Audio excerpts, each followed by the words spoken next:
जय श्री राम। बहुत समय पहले की बात है। एक सरोवर में बहुत सारे मेढक रहते थे। सरोवर के बीचों बीच एक बहुत पुराना धातु का खंभा लगा हुआ था। वो खंभा ऊंचा होने के साथ साथ चिकना भी था। उसके पास रहने वाले जितने भी मेढक थे उनके मन में एक सुझाव आया। उन्होंने सोचा क्यों ना एक रेस लगाते हैं और इस खंभे पर चढ़ने की प्रतियोगिता करते हैं। और एक दिन निश्चित किया गया। उस दिन बहुत भीड़ इकट्ठी हो गई।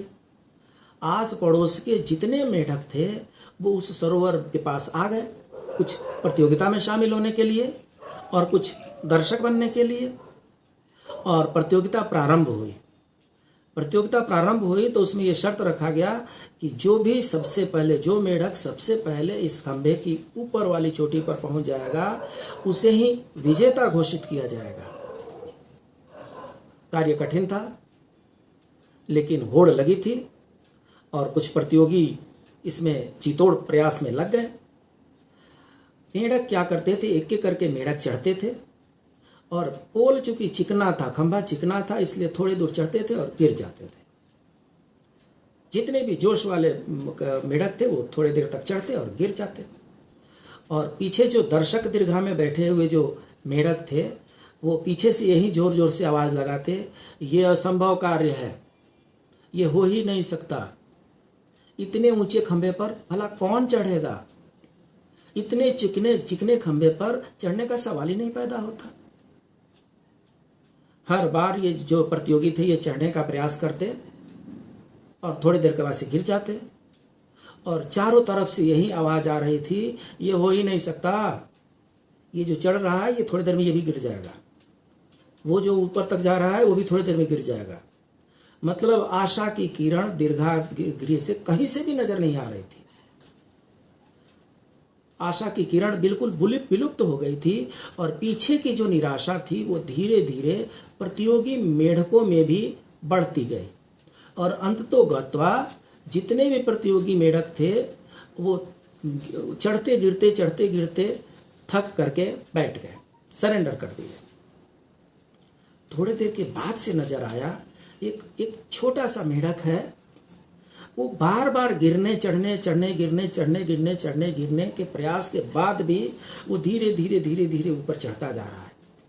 और अंततोगत्वा वो उस पोल के ऊपरी सिरे पर पहुंच गया, उस शिखर पे पहुंच गया।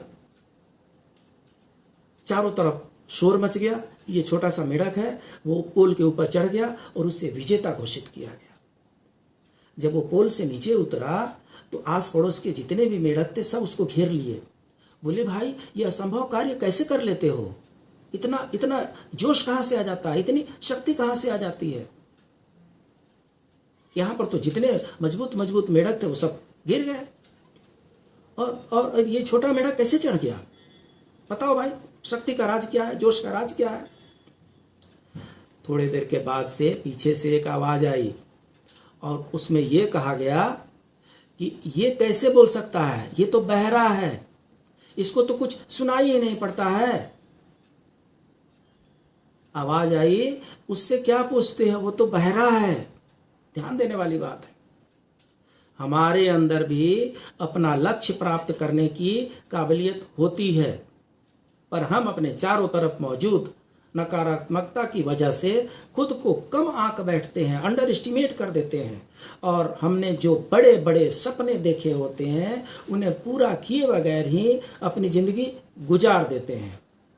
आवश्यकता इस बात की है कि हम उसे कमजोर बताने वाली हर एक आवाज के प्रति बहरे हो जाएं और कमजोर बताने वाली हर उस दृष्टि के प्रति अंधे हो जाएं, और तब हमें सफलता के शिखर पर पहुंचने से कोई नहीं रोक पाएगा। समाज के ऐसे नकारात्मक तत्वों से बहरे बने रहना और अंधे बने रहना सफलता की सूचक है, सफलता की गारंटी है। इसलिए समाज में जितनी भी नकारात्मक चीजें हैं उसको ध्यान ही न दीजिए, अपने लक्ष्य पर आगे बढ़ते रहिए। सफलता एक न एक दिन आपकी कदम अवश्य चूमेगी।